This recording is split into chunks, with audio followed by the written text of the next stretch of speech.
بسم الله الرحمن الرحيم والحمد لله رب العالمين والصلاة والسلام والتمان الأكملان على سيدنا حبيبنا قرة أعيننا محمد رسول الله وعلى آله وأصحابه طيبين طاهرين والحمد لله رب العالمين.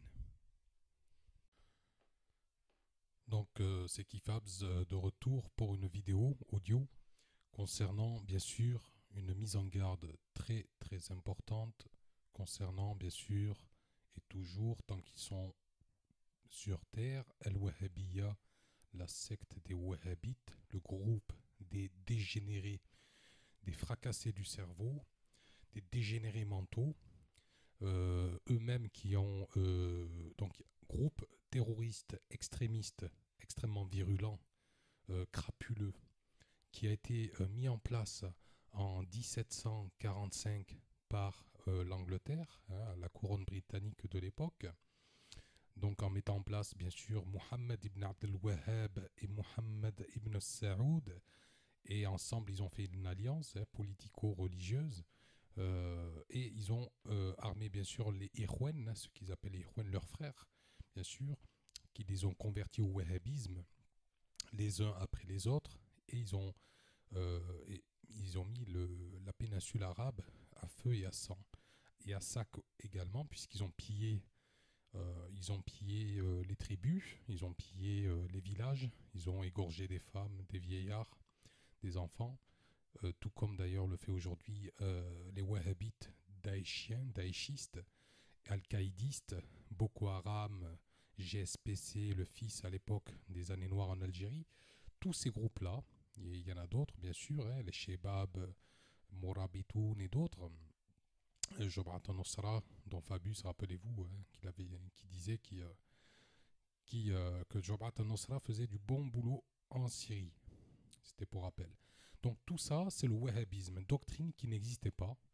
Elle a été mise en place, fabriquée de toutes pièces, avec la complicité de la couronne britannique en 1745. Donc en mettant en place Mohammed ibn Abdel Wahhab et Mohammed ibn Saoud, et ensemble ils ont fondé le wahhabisme. Donc c'est une stratégie qu'assumait l'Angleterre, puisque c'était l'époque des colonies, donc il fallait trouver un moyen pour les espions anglais qui agissent bien sûr au nom de la couronne britannique, de trouver un moyen d'entrer, d'infiltrer les rangs des musulmans et de détruire, d'après eux, la croyance des musulmans, et de faire en sorte qu'il y ait plusieurs sectes, groupes qui sont en contradiction, et donc ça sèmerait bien sûr la fitna, les troubles, les dissensions au sein même de la communauté musulmane. Donc c'est un plan qui a plutôt réussi pendant plus de 270 ans aujourd'hui. Seulement, on commence à voir maintenant les effets néfastes. On commence à voir ça fait déjà un petit moment maintenant, que les wahhabites sont en totale chute. C'est la chute du wahhabisme, lentement mais sûrement. Ce qui les fait tenir évidemment aujourd'hui, ce ne sont que les pétrodollars, c'est les contrats commerciaux qui courent encore, puisqu'ils fournissent bien sûr pas mal d'argent à la France, aux Occidentaux, aux États-Unis. Vous l'avez vu récemment avec Trump lorsqu'il est allé faire un contrat de 380 milliards, me semble-t-il. Pas loin de 400 milliards d'armement, là, en échange pour que les Saouds reconstruisent les États-Unis qui sont en ruine, notamment les routes, par exemple, et les aéroports. Donc, tout ça, donc il y a une espèce de grosse hypocrisie de l'Occident. Alors, d'une part, on les entend crier à tout va, halte au terrorisme, stop au terrorisme. À chaque attentat, c'est toujours la même chanson. Il faut arrêter avec les terrorismes. Oui, mais il y a un mais. Si on a des dirigeants corrompus, c'est pas le problème des musulmans. Si on a à la tête de chaque nation des gens corrompus qui travaillent de concert avec les Saouds et les Wahhabis du Qatar, c'est pas le souci des musulmans. Nous, on n'a aucune main dessus. Alors on nous dit oui, il faut faire le ménage dans la communauté. Mais le ménage, ça fait des années qu'on le fait. Seulement, les micros ne sont pas tendus vers nous. Hein, on n'entend pas les musulmans. On ne leur donne pas la parole. On ne donne pas la parole aux imams bien éclairés, éclairants, qui expliquent bien comme il faut l'islam des Lumières, l'islam éclairant et éclairé. Donc on fait parler constamment, quand je dis on, c'est les médias. On invite souvent des chalgoumis qui ne comprennent rien à l'islam, hein, des corrompus d'ailleurs, hein, des gens qui travaillent, qui ont trahi l'islam et qui ont donné des pseudo-fatwas totalement contraires à la religion musulmane. On nous met des birbaches, on nous met, on a dit chalgoumi, on nous met des Tariq Ramadan, on les voit tous défiler les uns après les autres. Si c'est pas YouTube, c'est les chaînes en continu. Le CFCM avec Dalil Boubaker et son représentant aujourd'hui, je ne sais plus comment il s'appelle. D'ailleurs, je crois que c'est le CRIF qui l'a mis en place ou qui l'a sélectionné à la tête du CFCM. Bref, c'est une parenthèse. Donc tout ça pour dire quoi? Pour dire que le wahhabisme, donc alors la plupart, là où j'ouvre une parenthèse, alors je l'ai déjà dit dans d'autres vidéos,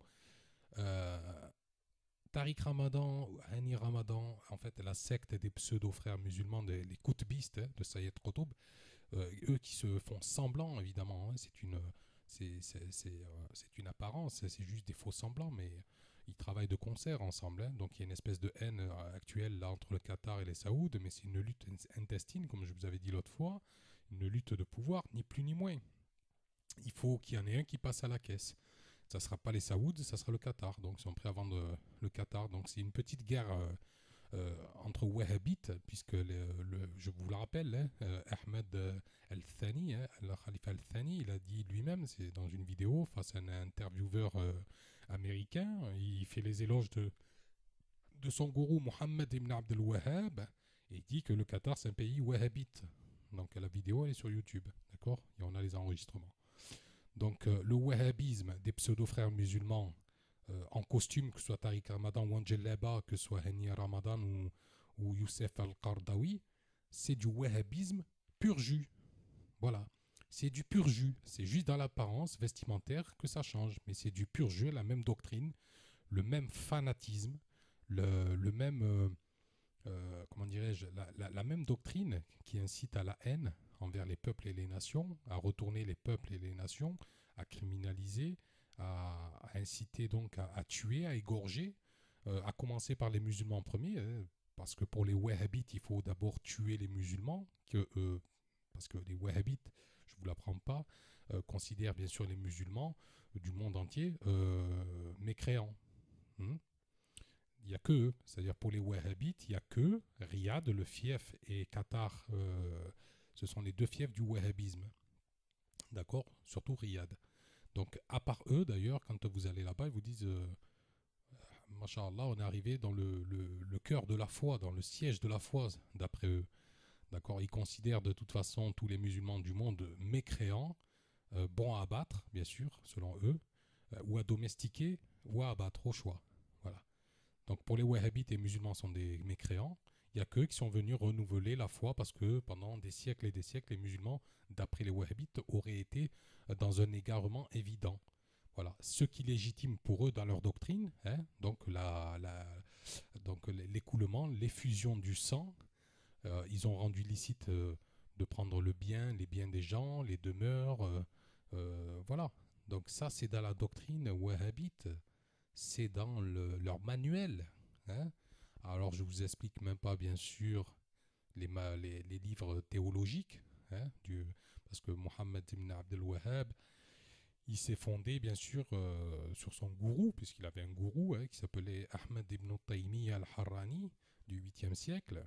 Donc il s'est inspiré de lui. Il faut savoir que Ibn Taymiyyah al-Khabith, le traître à l'islam, hein, lui il a été emprisonné plusieurs fois, hein, et il est mort d'ailleurs à la citadelle de Damas, et où il est enterré hors du cimetière des musulmans, parce que c'était un munafiq, un hypocrite, un kafir, la'natullah alayh. Donc aujourd'hui, si vous allez là-bas, vous verrez que sa tombe elle est à part, à l'extérieur du cimetière des musulmans. D'ailleurs, quand les Syriens passent, les musulmans passent, Ils observent la pierre tombale, je dirais, de Ibn Taymiyyah. Il a un surnom là-bas, c'est-à-dire c'est Mezbala Ibn Taymiyyah, la poubelle Ibn Taymiyyah. Ça, c'est une parenthèse encore. Donc, le wahhabisme ne fait pas du tout partie de l'islam. Il n'a strictement rien à voir de près ou de loin avec l'islam.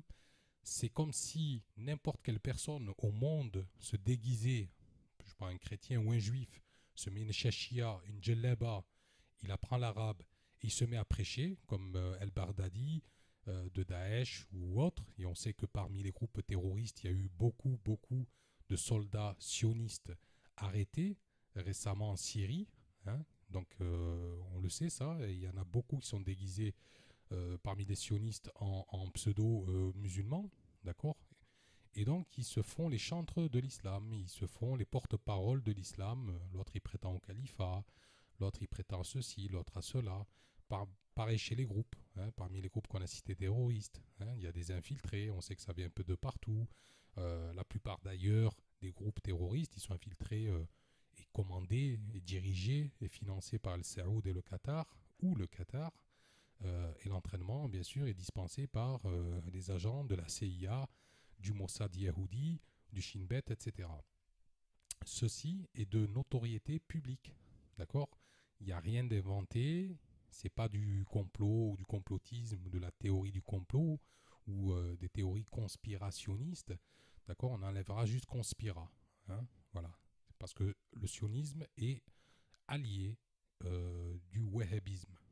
Ça, c'est avéré. Et vous avez vu les déclarations récemment de Netanyahou lorsqu'il a dit nous sommes en très bonne entente avec Al-Saoud, hein, avec les Wahhabites Al-Saoud. Donc il y a un rapprochement depuis un certain temps, encore plus aujourd'hui qu'avant. Donc on voit bien comment ça se positionne tout ça et comment les Wahhabites ont trahi les musulmans depuis leur apparition. Mais les musulmans, ça fait depuis justement le, l'apparition de la secte wahhabite qui met en garde. A commencer par qui? A commencer par Sulaiman ibn Abdel Wahhab, le frère du gourou de la secte wahhabite. D'accord. Donc Sulaiman a prévenu déjà son frère. Et d'ailleurs, Sulaiman était un grand savant. Et son père était un faqih. Hein, que Dieu les agrée. Et il a mis en garde à l'époque contre Mohammed ibn Abdel Wahhab, le fondateur de la secte wahhabite qu'on connaît tous aujourd'hui. Voilà. Donc le wahhabisme, c'est un vrai cancer, comme je dis, c'est un cancer des nations. Hein. Ils travaillent de concert avec leurs cousins sionistes pour abattre les nations, les soumettre à leur dictat, d'accord, sous couvert de pseudo-démocratie, de sécurité, de paix. Mais en fait, c'est tout l'inverse. Avec eux, il faut comprendre tout l'inverse de ce qu'ils disent. Rien de tout ça, bien sûr, puisque les sionistes, bien sûr, ils attendent le Mashiach, le faux messie, hein, Dajjal en arabe, le borgne imposteur qui sortira à la fin des temps, dont les Yahoudis et les sionistes le suivront, ainsi que les Wahhabites, puisqu'ils sont cousins de lignée. Hein.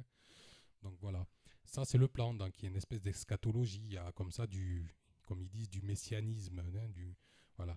Donc il n'y a rien de laïcité et compagnie dans tout ça. Hein. Tout ça, c'est un mélange de Talmud, de Zohar, hein, et de loge maçonnique. D'accord. C'est un mélange, c'est très subtil entre eux. Voilà, c'est les mêmes familles, de toute façon, c'est les mêmes doctrines qui s'entremêlent, les mêmes politiques qui sont en parallèle, qui vont dans le même sens, dans le même axe, pour bien sûr fonder un gouvernement mondial sous l'égide, bien sûr, d'une dictature implacable. Et pour toutes les nations, pas seulement pour les musulmans, pour toutes les nations. D'accord. Donc voilà.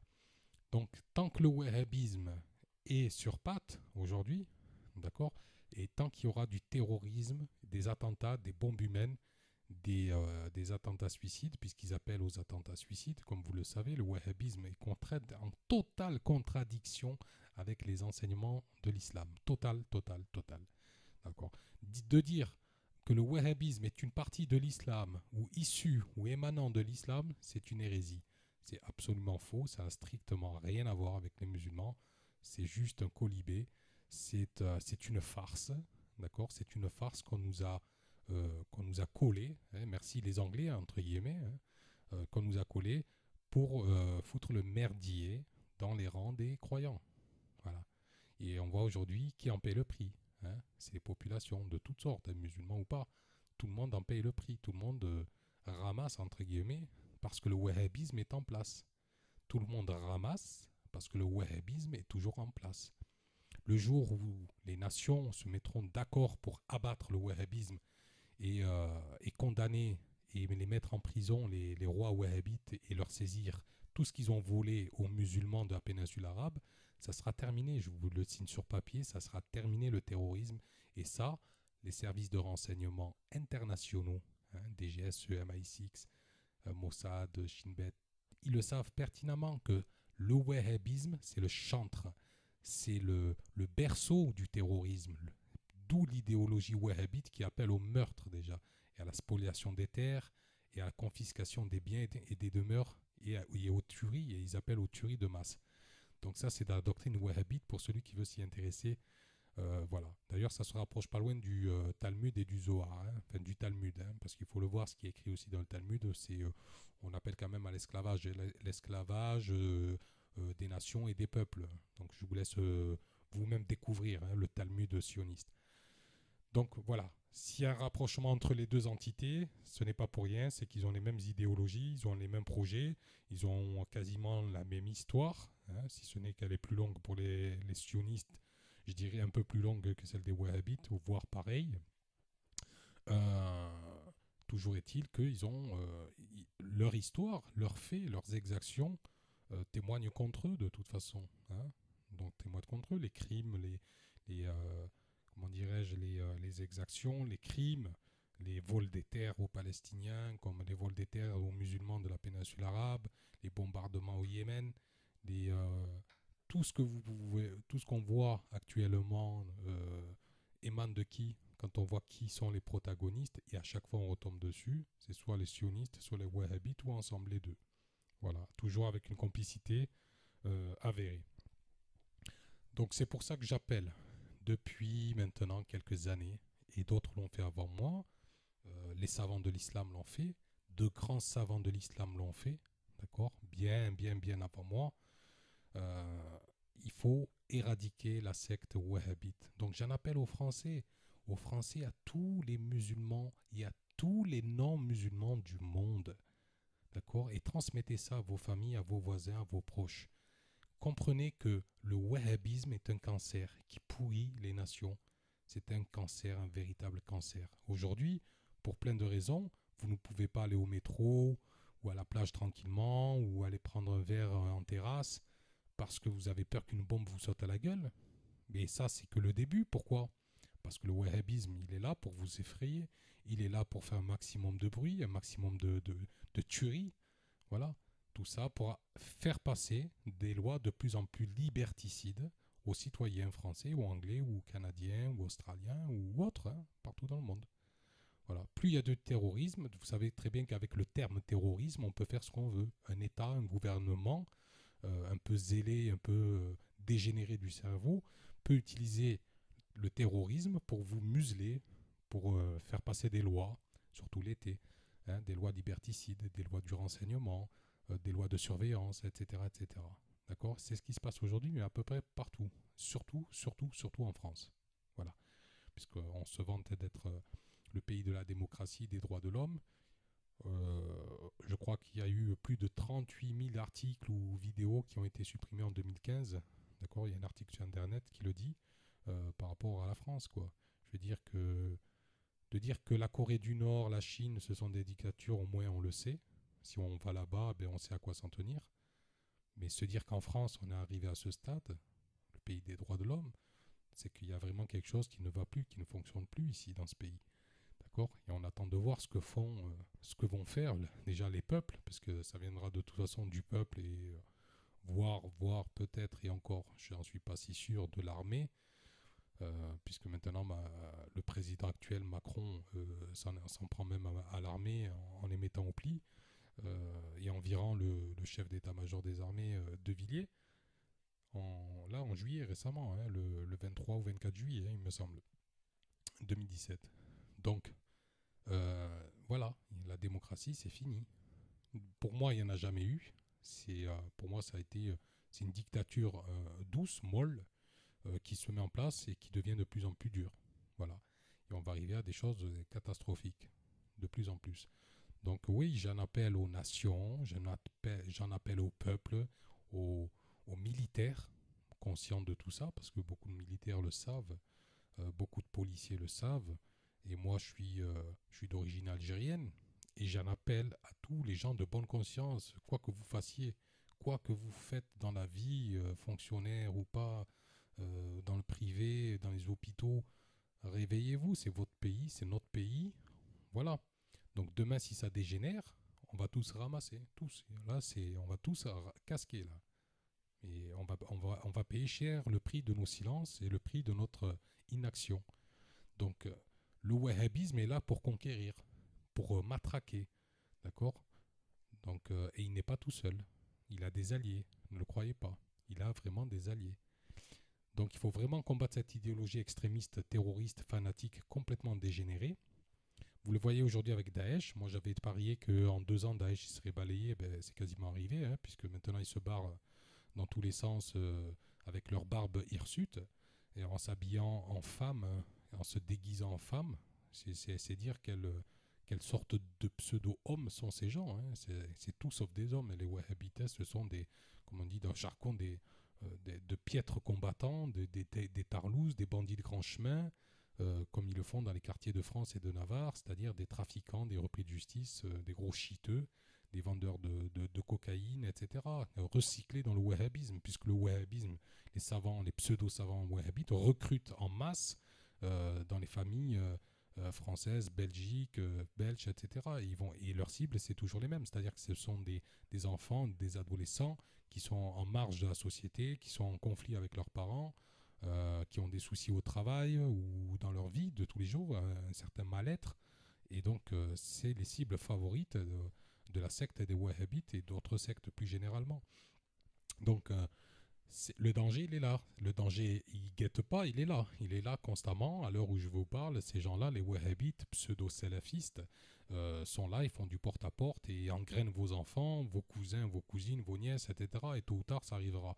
Alors ne dites pas, non, moi, tant que ça m'arrive, ça arrivera, je vous le garantis, parce qu'ils sont très très actifs. Et croyez-moi qu'avec les mallettes de pétrodollars qui circulent un peu partout en France, ça arrivera très vite chez vous.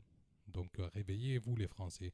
Donc les musulmans de France, et d'ailleurs du Canada ou d'ailleurs, hein, réveillez-vous. Les musulmans sont là aux côtés des gens pour la justice, parce que le musulman, il aime et il agrée la justice, il déteste les injustices, et donc on se bat contre ça. Ça, c'est dans l'islam. Le prophète ne nous a jamais dit de commettre des injustices. Bien au contraire, c'est défendu, c'est interdit. On doit être juste et on ne rend pas le mal par le mal. Les wahhabites, ils font tout l'inverse. Les wahhabites, tout ce que le prophète a dit, eux, ils font l'inverse. Parce qu'ils le disent eux-mêmes, ils détestent le prophète. Parce que le prophète les a dévoilés dans un hadith. Il a dit que le karn shaitan, la corne de Satan, sortira du Najd. Le Najd, c'est l'actuelle Arabie Saoudite. C'est Riyad. Si vous prenez Médine, là où il a enterré le prophète Mohammed, l'est de Médine, c'est Riyad et le Qatar. C'est Riyad et par extension le Qatar. Vous prenez une carte et regardez Médine. À l'est de Médine, c'est Riyad, le fief des Wahhabites, et le Qatar. Alors les Wahhabites, ils vous disent non, mais le prophète, il a voulu viser l'Irak. Mais non, l'Irak, c'est au nord-est. C'est pas à l'est. À l'est de Médine, c'est le Qatar et Riyad. Donc prenez une carte, les Wahhabites, et regardez. À moins que vous n'avez pas l'œil avisé, ou sinon je peux rien pour vous.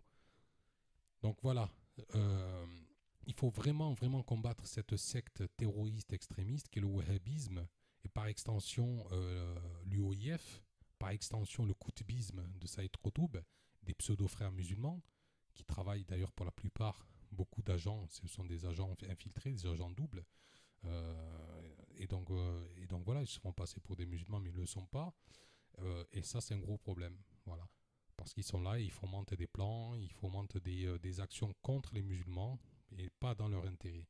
On le voit aujourd'hui avec le Hamas, d'accord, et pas mal d'autres groupes qui se disent, qui se revendiquent justement de El Afghani et de Saïd Qutb. Donc ça, c'est à abattre, c'est pareil. Ces sectes-là, il faut éradiquer les sectes qui appellent au meurtre, qui appelle au fanatisme, qui appelle à l'isolationnisme des peuples et des nations, puisque le musulman, c'est ce qui est demandé d'ailleurs, ne doit pas s'isoler. Il va vers les gens. Et c'est vrai que les musulmans, j'aime pas utiliser ce mot modéré, puisqu'il n'y a pas un musulman extrémiste, ça laisserait entendre qu'il y aurait des extrêmes. Et non, le musulman, tel qu'on on nous l'a appris, et c'est dans l'islam, le musulman, il va par nature, il va vers les autres. Il va vers les autres, il aime dialoguer avec les autres, il aime passer du temps avec les autres, boire du thé, inviter ses voisins, etc. C'est dans notre culture, vous le savez, les Occidentaux le savent. Lorsque vous allez au Maroc ou en Algérie ou ailleurs, dans un pays musulman, vous êtes reçu toujours avec hospitalité. Donc ça, c'est ancré dans nos gènes, d'accord? Donc c'est pour ça que je vous appelle tous, français ou pas, ou n'importe quelle nationalité, je vous appelle à combattre, à vous intéresser à la question wahhabite, puisque le terrorisme, il est partout, Madrid, Rome, Paris, Nice, partout, l'Angleterre, vous l'avez vu récemment, Manchester, Atocha, Madrid, et un peu partout au Canada, etc. Donc le terrorisme, il est international. Pourquoi? Parce que c'est aussi simple que ça. Suivez l'argent, suivez les traces de l'argent, les circuits financiers, puisque cet argent-là provient, émane de la secte wahhabite, des pseudo-princes du palais et de leurs pseudo-savants égarés. Voilà. Donc Ibn Baz, Al-Uthaymin, Al-Bani, Abu Bakr al-Jazairi, Faiz Mohammed, Mohammed Hassan, Ibn Baz, donc on l'a cité, Al-Sheikh, ainsi de suite, et tous les autres. Puisqu'il y a un wahhabite, deux ou trois qui meurent, il y en a 50 qui sortent derrière depuis leurs universités où ils apprennent comment détourner les gens et comment devenir un fanatique, un extrémiste. Et ensuite, ils sont envoyés bien sûr partout à travers le monde, après une formation de 4-5 ans, je crois, dans leurs universités pseudo-madrasa, où ils les forment à l'endoctrinement et à comment endoctriner les gens à travers le monde. Ils ont une formation très poussée, spécifique, et ensuite ils sont payés, bien sûr, une fois qu'ils sont installés dans le pays dans lequel il leur a été assigné d'y être. Et bien là, ils commencent leur travail en profondeur et en renfort, bien sûr, d'argent, puisque là, ils n'ont aucun problème. L'argent arrive sans aucun souci. Voilà. Donc, couper les vannes du wahhabisme, donc, moi, ce que je propose, et c'est ce que je veux, c'est ce à quoi j'appelle depuis des années, c'est que les présidents, les chefs des nations, les gouvernants doivent couper, geler les avoirs des wahhabites, couper les vannes du wahhabisme, d'accord, et arrêter avec cette idéologie extrémiste qui va nous mener à une guerre civile, mais mondiale. Ça va éclater en escarmouche de partout, d'accord. Parce que les gens sont au bout, les gens ils en peuvent plus quoi. Le terrorisme, on va pas vivre comme ça, sous état d'urgence, H24, alors que nos gouvernants sont copains-copines avec les grands financeurs du wahhabisme, le grand financeur du terrorisme international, que sont la secte du shaitan, les wahhabites pseudo-salafistes. Donc, et d'ailleurs, je fais une parenthèse, puisqu'il est interdit en islam de traiter, d'appeler les wahhabites salafistes. D'accord. Ce ne sont pas des salafistes. Ils se réclament là encore du salaf. Ils n'ont strictement rien à voir. Ils n'ont aucune part, aucun héritage du salaf. Ils se réclament de l'école hanbalite. Ahmed ibn Hanbal, il n'a rien à voir avec eux. C'est toujours pareil. Vous prenez un juif ou un chrétien, il se met une shashia, il se réclame de l'imam Ahmed. Ça n'a aucun sens. Et les wahhabites, c'est la même chose. C'est juste de l'apparat vestimentaire, ils se réclament de ce qu'ils veulent, mais ils ne le sont pas, et avec les preuves et dans les faits. Donc tout ça, c'est une mascarade, et nous le dénonçons depuis des années, des années. Ça fait aussi maintenant plus de 15 ans, 20 ans, avant les attentats de 2001, dans les années 90 en Algérie, avec tout ce qu'il y a eu avec le fils et Ali Belhaj et compagnie, on avait tiré la sonnette d'alarme, le wahhabisme est en expansion, le wahhabisme est un danger des nations, et bien sûr, les gouvernements, naïvement ou pas, ce qui m'étonnerait, il n'y a pas de naïveté, ils ne sont pas bêtes, continuent à marchander, à coopérer, à collaborer avec les tenants, les financiers du wahhabisme, du terrorisme international, que sont El Saoud et le Qatar. Donc, quand je dis le Qatar, je parle des gouvernants, c'est-à-dire Ahmed Khalifa al-Thani, son fils aujourd'hui. Voilà. Donc quand je dis on, c'est les gouvernements, tant qu'ils marcheront avec eux de concert, il y aura du terrorisme, il y aura des lois liberticides, et tout ça, ça mènera tout le monde, hein, sans exception, tout le monde, ça amènera tout le monde droit au mur, ça sera effusion de sang, tout ça se terminera très très mal. Donc prenez-en conscience, nous on fait le boulot, nous on se mouille, nous on prend des risques, les musulmans du quotidien, donc chacun doit faire le sien aussi, hein, les chrétiens, les athées, les juifs ou machin, eh ben bougez-vous le cul et bougez-vous et bougez-vous vite quoi, hein, de votre côté aussi. Donc si pour vous le wahhabisme c'est pas un problème, eh ben écoutez, vous allez voir. Ça fait si les attentats ne vous suffisent pas, tout ce qu'il y a eu encore ça suffit pas. Ben croyez-moi qu'il y en a d'autres qui vont arriver parce que les wahhabites ils ne dorment pas, hein. Ils sont très très actifs, très actifs. Et ils ont un projet pour les nations, c'est de les conquérir. Donc voilà, avis aux amateurs, hein. Donc voilà, je m'attarderai pas plus. J'ai un peu ratissé large. Je ne vais pas rentrer dans les détails. Il y a d'autres vidéos, vous les regarderez si vous en avez envie. Voilà, c'est ce que je voulais dire en substance par rapport au wahhabisme. Donc je vais mettre quelques extraits d'intervenants ici et là qui, de leur côté, bien sûr, dénoncent le wahhabisme international et qui l'ont payé de leur carrière. Parce qu'aujourd'hui, dénoncer les wahhabites, vu les contrats qui se font par milliards et par millions, la personne qui les dénonce, qui a un certain poste haut gradé, je dirais, elle risque sa place.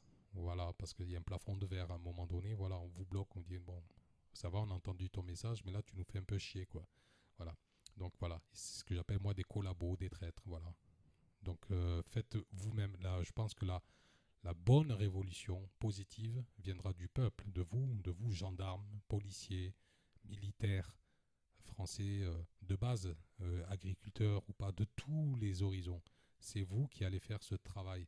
Le travail ne viendra pas de Macron ou de son équipe ou des prochains qui y viendront ou de, vous l'avez vu avec Hollande et Sarkozy, sûrement pas, sûrement pas.